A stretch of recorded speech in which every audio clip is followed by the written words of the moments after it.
বিসমিল্লাহির রহমানির রহিম। আসসালামু আলাইকুম রহমতুল্লাহ। প্রিয় শিক্ষার্থী বন্ধুরা, আজকে তোমাদের সামনে উপস্থিত হয়েছি নবম এবং দশম শ্রেণীর উচ্চতর গণিত নিয়ে।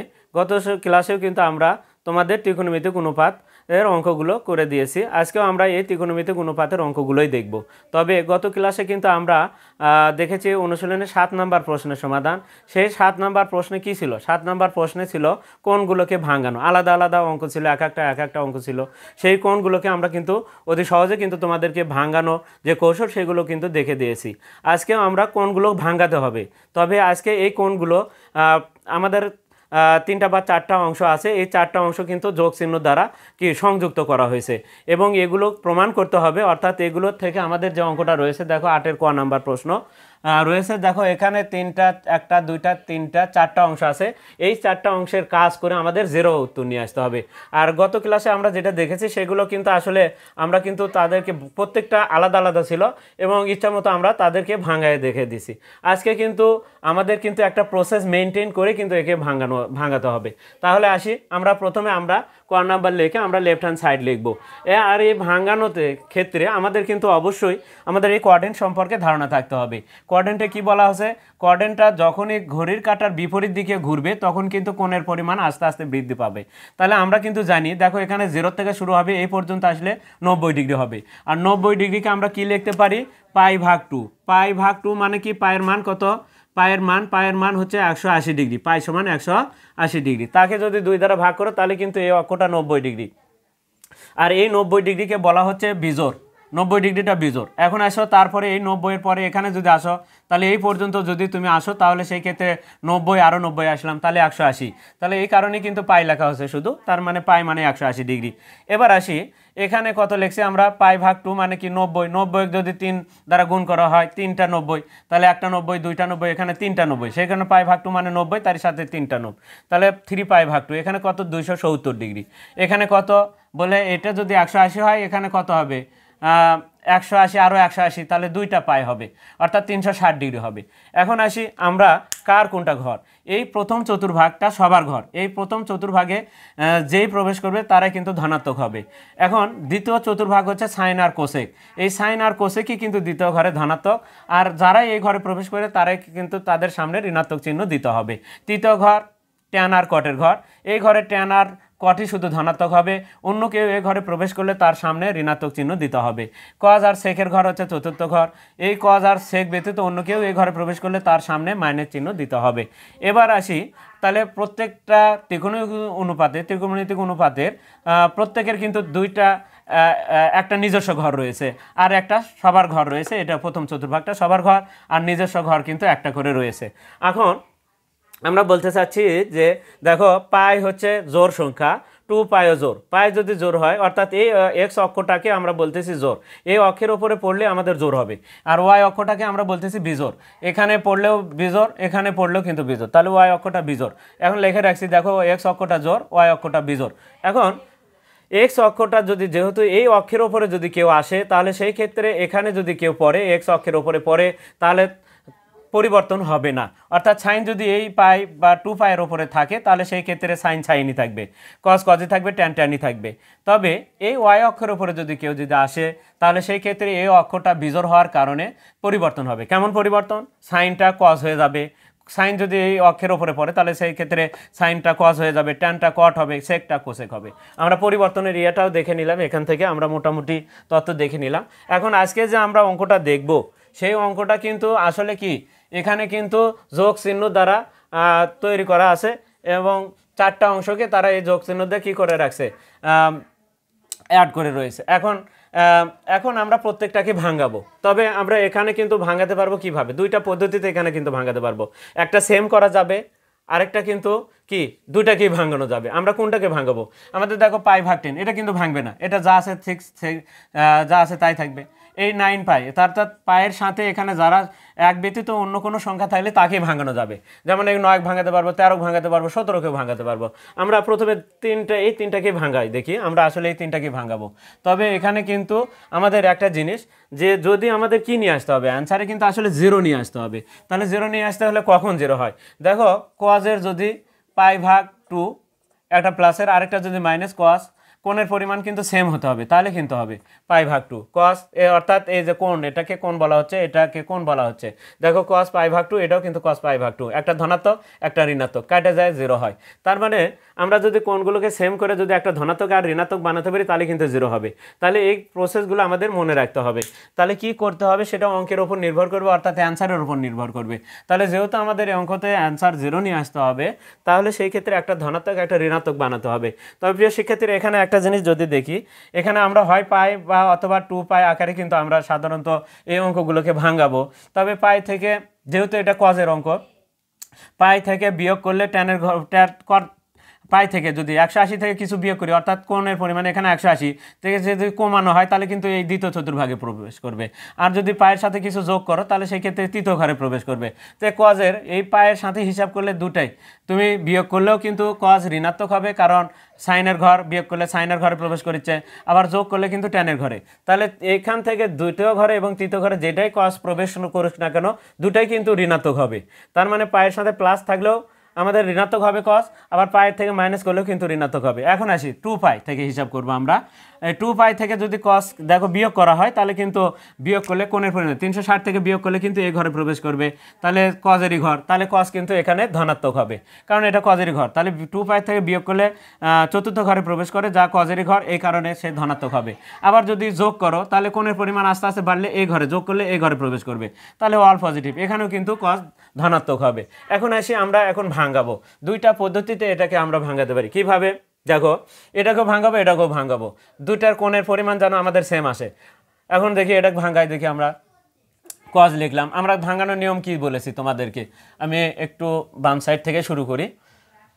এখন দেখো, এটাকে আমি একটু সরে লিখলাম, তাহলে কজ লিখলাম। লেখার পরে আমরা পাই ভাগ কত লিখবো, পাই ভাগ 10 লিখবো।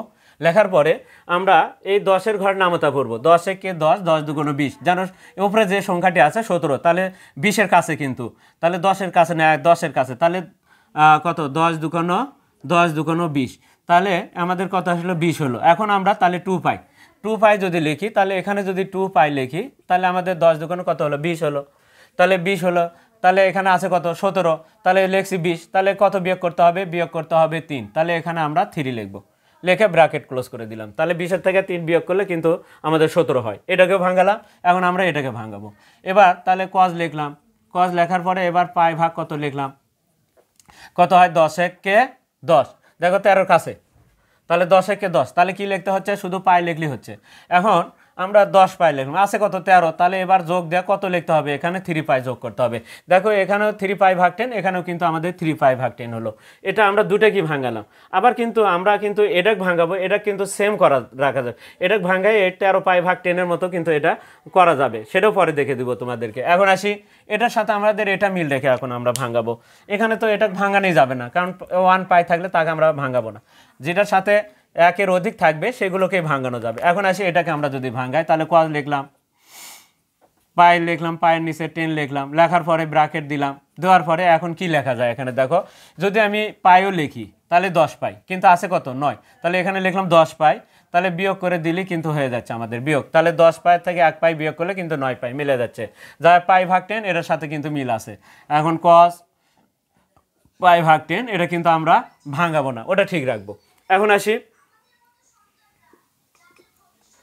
এখন কস এই 2 পাইটা কি, আসলে 2 পাইটা আমরা কিন্তু বারবারই বলেছি 2 পাইটা হচ্ছে জোর, 2 পাই এবং এক্স অক্ষটাই হচ্ছে জোর, 2 পাই এবং পাই এগুলো জোর।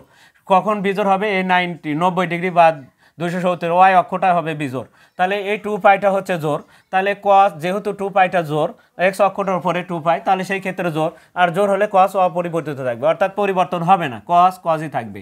এখন আসি চিহ্ন যদি দেখি, চিহ্ন কি হবে, 2 পাই থেকে মাইনাস, আমরা কিন্তু বলে দিয়েছি 2 পাই থেকে মাইনাস করলে চতুর্থ ঘরে প্রবেশ করে, যা কজেরই ঘর, তাহলে এখানে কস ধনাত্মক হবে, নিজের ঘর। তাহলে কি লিখতে হবে, এগুলো কিছু না লিখে এখানে খালি 3 পাই ভাগ 10 লিখবো। আমরা লিখলাম 3 পাই ভাগ 10 প্লাস এখানে গেলাম। এবার আসলে প্লাস দেওয়া যাবে না, আগে আমাদের চিহ্ন দেখতে হবে প্লাস হয় কিনা মাইনাস হয় সেটা একটু দেখে নিই।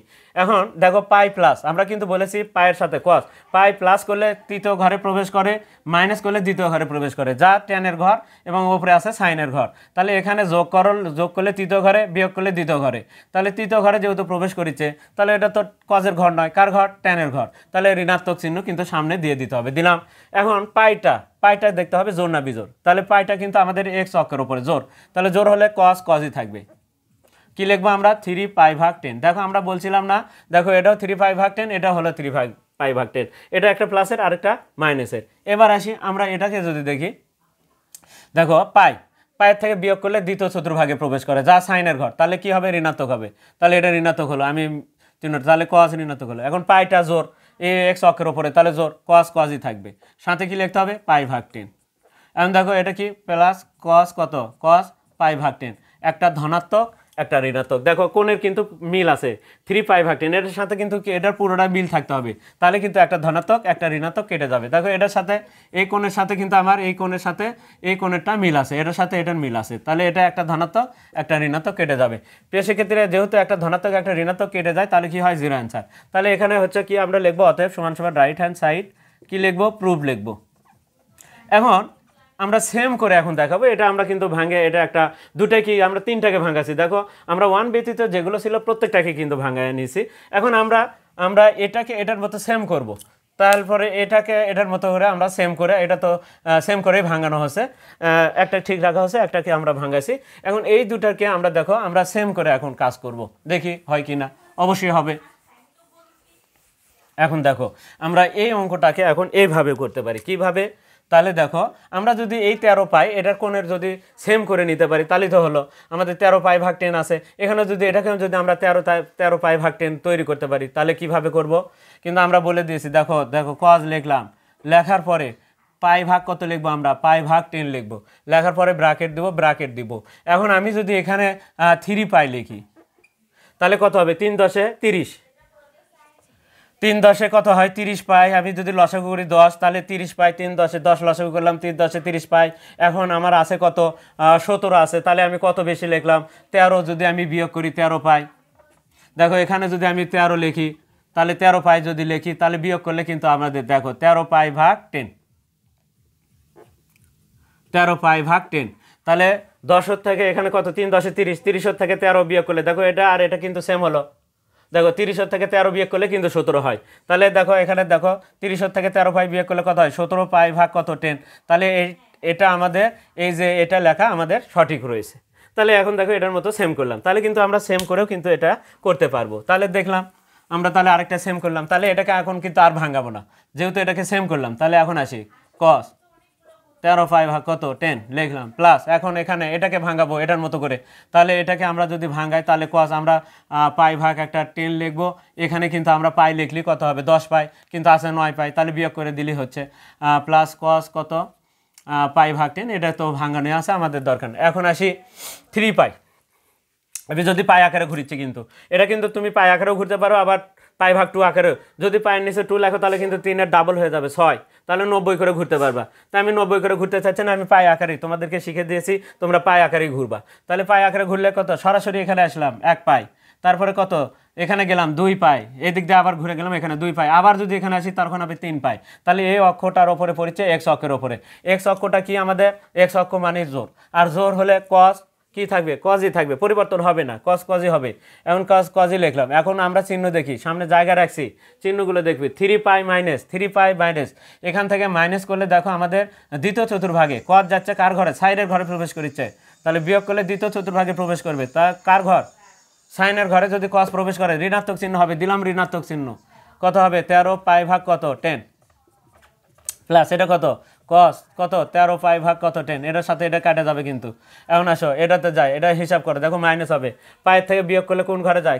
পায়ের থেকে বিয়োগ করলে কিন্তু 1 পাই, তাহলে এখান থেকে বিয়োগ করলে দ্বিতীয় ঘরে প্রবেশ করে, সাইনের ঘরে ঋণাত্মক হবে, ঋণাত্মক দিলাম। কত হবে? কজের সাথে, এখন পাইটা হচ্ছে জোর, এক্স অক্ষটা পাই মানে কি?